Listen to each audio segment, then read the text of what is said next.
2024 में सीता नवमी किस दिन पड़ रही है और सीता नवमी क्यों मनाई जाती है, सीता नवमी को क्या करना चाहिए और क्या नहीं करना चाहिए, चलिए जानते हैं आज के इस वीडियो में। जय माता दी दोस्तों, मैं हूं आपकी दोस्त मीनू गुप्ता और आप सभी का स्वागत है लव परी 21 में।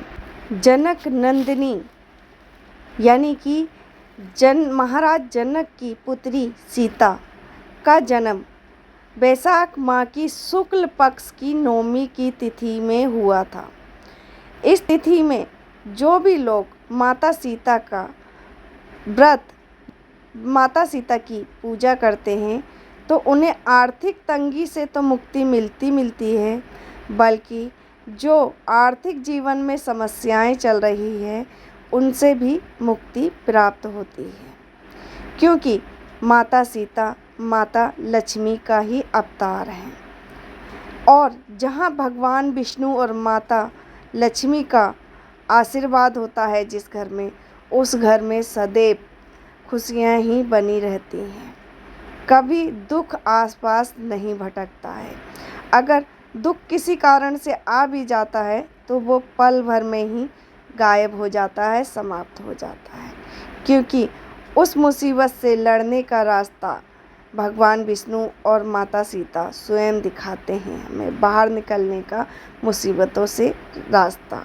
माता सीता को जनक नंदिनी के नाम से भी जाना जाता है, क्योंकि माता सीता भूमि से प्राप्त हुई थी। जब महाराज दशरथ के राज्य में सूखा पड़ा था तो उस समय यज्ञ करने के लिए महाराज दशरथ ने भूमि को हल से जोता था। उस समय माता सीता की प्राप्ति हुई थी धरती से, इसीलिए इन्हें जनक नंदिनी के नाम से जाना जाता है, क्योंकि माता सीता का पालन पोषण और माता पिता का सुख महाराज दशरथ और उनकी महारानी ने उनको दिया था, यानी कि माता सीता को।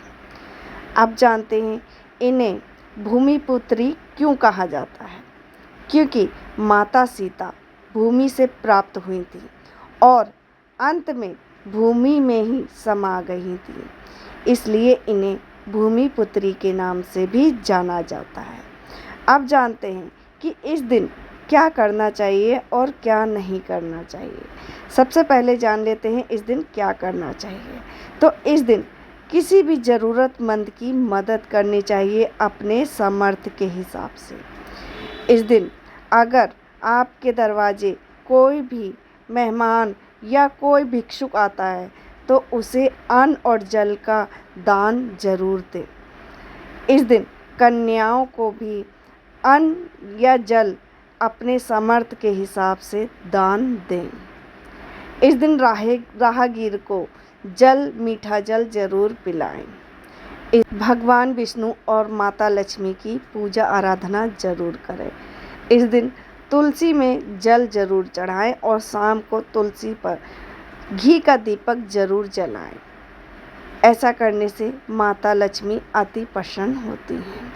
इस दिन गाय को चारा जरूर खिलाएं।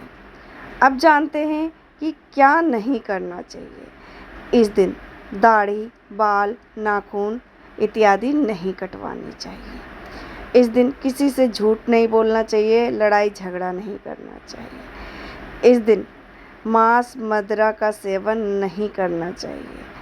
इस दिन घर की रसोई में तामसिक भोजन यानी कि लहसुन प्याज से बना भोजन नहीं बनाना चाहिए, ना ही खाना चाहिए। अब जानते हैं सीता नवमी वाले दिन पूजा कैसे करें और व्रत कैसे रखें। तो देखिए, जिस दिन सीता नवमी होती है उस दिन सुबह प्रातःकाल जल्दी उठना चाहिए और घर की साफ़ सफाई करने के बाद, स्नान आदि से निवृत्त होने के बाद पहले तो सूर्य नारायण को जल चढ़ाएं, उसके बाद तुलसी माता को जल चढ़ाएं, उसके बाद घर के मंदिर में पूजा करें। हो सके तो आप, अगर आपके आसपास मंदिर है तो वहाँ भी आप जा सकते हैं, लेकिन अगर आपके आसपास कोई मंदिर नहीं है तो आप घर में ही पूजा कर सकते हैं। घर के मंदिर की साफ़ सफाई करने के बाद आप दीपक जलाएं पहले मंदिर में घी का। उसके बाद सभी देवी देवताओं को गंगा जल से या पवित्र जल से स्नान कराएं। उसके बाद भगवान श्री राम और माता सीता को तिलक करें। भगवान विष्णु को चंदन का तिलक कर सकते हैं और माता सीता को रोली का तिलक भी लगा सकते हैं। उसके बाद फूल आदि अर्पण करें और उसके बाद माता सीता और भगवान श्री राम को भोग लगाएं। देखिए, भगवान विष्णु और माता लक्ष्मी का ही अवतार भगवान श्री राम और माता सीता थी। तो आपके पास अगर माता सीता और भगवान श्री राम की कोई भी छवि नहीं है तो भगवान विष्णु और माता लक्ष्मी की फ़ोटो की भी पूजा कर सकते हैं, छवि की पूजा कर सकते हैं। ठीक है, क्योंकि माता सीता और भगवान श्री राम भगवान विष्णु और माता लक्ष्मी का ही अवतार थे। ठीक है, और जब भगवान को आप भोग लगाएं तो भगवान के भोग में तुलसी दल ज़रूर होना चाहिए।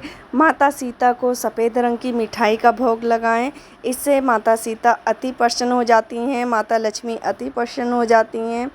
तो हो सके आप पान, इलायची, लौंग का भोग ज़रूर लगाएं, क्योंकि ऐसा करने से माता सीता अति प्रसन्न होती हैं। इस दिन मन में माता सीता का स्मरण करते रहें या भगवान विष्णु और माता लक्ष्मी का स्मरण करते रहें और बजरंगबली जी का भी स्मरण ज़रूर करें इस दिन, क्योंकि ऐसा करने से आपके समस्त दुख कट जाते हैं और आर्थिक तंगी से मुक्ति भी प्राप्त होती है। अब कपूर से आरती करें। अब क्षमा याचना ज़रूर करें, क्योंकि कोई भी पूजा पाठ आप लोग करते हैं या हम लोग करते हैं तो क्षमा याचना ज़रूर करनी चाहिए, क्योंकि पूजा पाठ में अगर कोई भी छोटी मोटी गलतियां हो जाती हैं तो उसे भगवान क्षमा कर देते हैं क्षमा याचना मांगने से। अब जानते हैं कि सीता नवमी कब है और किस दिन मनाई जाती है। तो देखिए, सीता नवमी बैसाख माह की शुक्ल पक्ष की नवमी तिथि को मनाई जाती है। अब जानते हैं कि सीता नवमी की तिथि कब आरंभ हो रही है और कब समापन हो रही है। इस साल यानी 2024 में सीता नवमी 16 मई 2024 को मनाई जाएगी। 16 मई को सुबह 6:22 पर सीता नवमी की तिथि का आरंभ होगा और समापन तिथि 17 मई को सुबह 8:48 पर इस तिथि का समापन हो जाएगा। पूजा करने का शुभ मुहूर्त 11:04 से दोपहर के 1:43 तक की रहने वाला है। सीता नवमी का व्रत रखने से आर्थिक तंगी तो दूर होती है, बल्कि पति की लंबी आयु भी होती है और निसंतान को संतान भी प्राप्त होती है। वीडियो अच्छा लगे तो लाइक करें, ज़्यादा से ज़्यादा शेयर करें। फिर मिलेंगे अगले किसी नए वीडियो में, तब तक के लिए जय माता दी।